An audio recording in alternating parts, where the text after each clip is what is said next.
அனுதின பரலோக மன்னா ஜூலை 22. நொறுங்குண்ட இருதயமுள்ளவர்களுக்கு கர்த்தர் சமீபமாயிருந்து நறுங்குண்ட ஆவியுள்ளவர்களை இரட்சிக்கிறார்.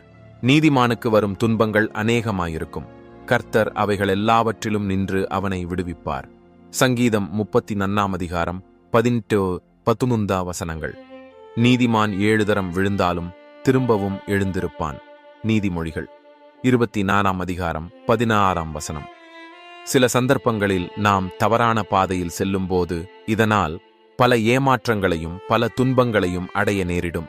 இத்துன்பங்கள் நம்மேல் அனுமதிக்கப்பட்டாலும் இவைகளிலிருந்து தப்பும் மார்க்கத்தையும் இதனால் சில ஆசீர்வாதங்களையும் தேவன் நமக்கு கட்டளையிட்டு நம் குற்றங்களை நாம் உணரும்படி செய்கிறார். இதன் மூலம் எதிர்காலத்தில் நாம் எச்சரிக்கப்பட்டு முழு ஊக்கத்தோடும் விழிப்போடும் விசுவாசத்தோடும் ஊழியம் செய்ய நடத்தப்படுகிறோம். இவ்விதம் நீதிமானுக்கு ஏற்படும் சில தவறுகளினால் சிட்சையை பெற்று இவைகள் படிக்கல்லை போல் சத்திய மார்க்கத்தில் முன்னேற உதவுகிறது. Reprints reference 3:3-23. வணக்கம். இந்த ஆழமான தேடலுக்கு உங்களை வரவேற்கிறோம். இன்னைக்கு நாம பார்க்க போறது ஜூலை 22 தேதிக்கான தினசரி பரம ஆகாரம், அதாவது டெய்லி ஹெவன்லி மனா குறிப்பு.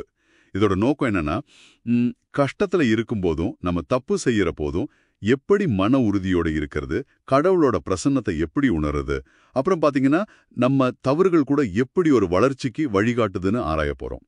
இதுக்கு நாம சங்கீதம் 34:18-19, அப்புறம் நீதிமொழிகள் 24:16, கூடவே அந்த ரீபிரிண்ட் 3:2-3 வர்ணனையையும் பார்க்க போறோம். அப்போ முக்கியமா ஒரு கேள்வி வருதில்ல, அதாவது நீதிமான்னு சொல்லப்படுறவங்களுக்கு கூட துன்பம் வரும்போது அதுலேருந்து எப்படி விடுதலை கிடைக்குது, முக்கியமா நம்ம தடுமாறும் போது அதுலேருந்து எப்படி நன்மை வர முடியும்? சங்கீதம் 34:18 சொல்லுது, நொறுங்குண்ட இருதயம் உள்ளவர்களுக்கு கர்த்தர் சமீபமா இருந்து நொறுங்குண்ட ஆவியுள்ளவர்களை ரட்சிக்கிறார்னு. இந்த சமீபமா இருக்கிறதுனா என்ன? வெறும் ஆறுதலா இல்ல வேற அர்த்தம் இருக்கா? ஆமா, இது ரொம்ப முக்கியமான ஒரு ஆரம்பம். சங்கீதம் 34 எழுதின சூழல் பாத்தீங்கன்னா தாவீது ராஜா பெரிய ஆபத்துல இருந்தப்போ எழுதினது. அதனால அந்த நொறுங்குண்ட இருதயம்ங்கிறது வெறும் ஃபீலிங்ஸ் இல்ல, அது ஆழமான துயரம், ஒரு மாதிரி உதவியே இல்லாம நிக்கிற நிலை. அந்த நிலைமையில கடவுள் சமீபமா இருக்காருன்னா ஒருவேளை பிரச்சனைய உடனே சரி பண்ணாம இருக்கலாம், ஆனா அந்த கஷ்டத்தை தாண்டி போக தேவையான ஒரு உள் பழத்தையும் அவருடைய இருப்பையும் தராருங்கிறது தான் அதோட அர்த்தமா இருக்கலாம். ஓ, அப்படின்னா 19ஆம் வசனம் சொல்லுதே, நீதிமானுக்கு வரும் துன்பங்கள் அநேகமாயிருக்கும், கர்த்தர் அவனை அவைகள் எல்லாவற்றிலும் நின்று விடுவிப்பார்னு.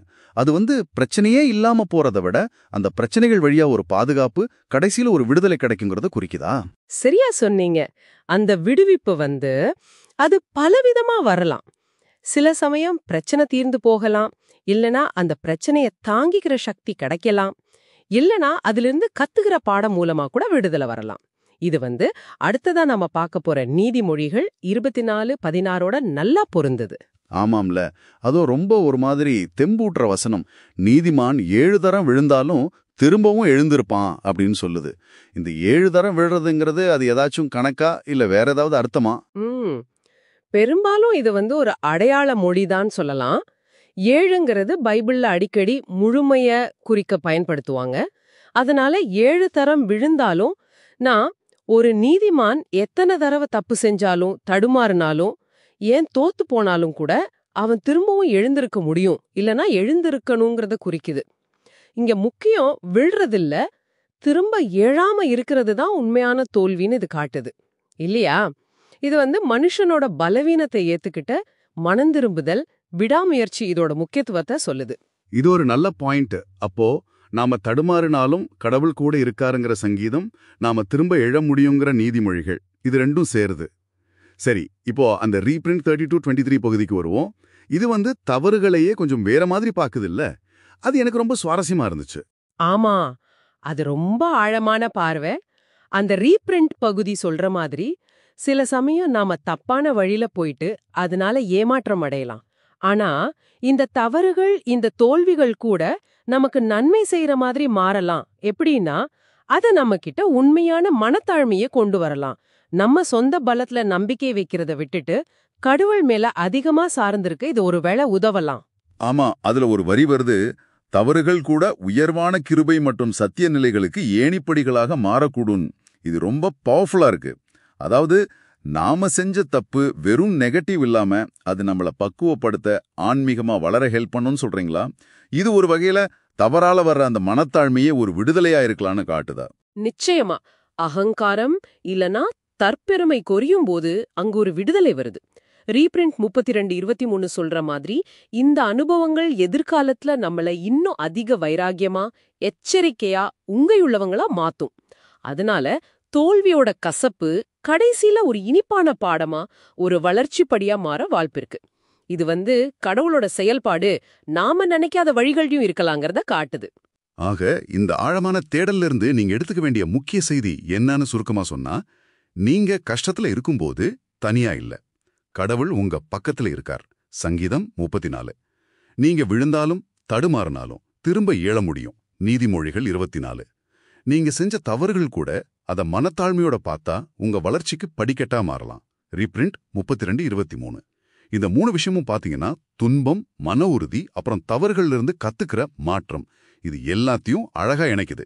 இது உங்களுக்கு ஆறுதலையும் கொஞ்சம் தைரியத்தையும் தரக்கூடும்னு நம்புறோம். சரி, இங்க நீங்க யோசிச்சு பார்க்க ஒரு கடைசி விஷயம். சங்கீதம் 34:19ல கர்த்தர் அவரை அவைகள் எல்லாவற்றிலும் நின்று விடுவிக்கிறார்னு பார்த்தோம் இல்லையா? இந்த விடுவிப்புங்கிறது எப்பவுமே பிரச்சனைய முழுசா நீக்கிறதுன்னு அர்த்தமா? இல்ல. இந்த ரீபிரிண்ட் பகுதி சொல்ற மாதிரி அந்த சூழ்நிலையோட ஊடாக கிடைக்கிற விடுதலையா? அதாவது பிரச்சனை நடுவுலையும் கிடைக்கிற ஒரு மன அமைதி, இல்லனா அந்த அனுபவத்தினால வர்ற மனத்தாழ்மை, வளர்ச்சி, இதுவே ஒரு விதமான விடுதலையா இருக்க முடியாதா? இதை நீங்க தொடர்ந்து யோசிச்சு பார்க்கலாம்.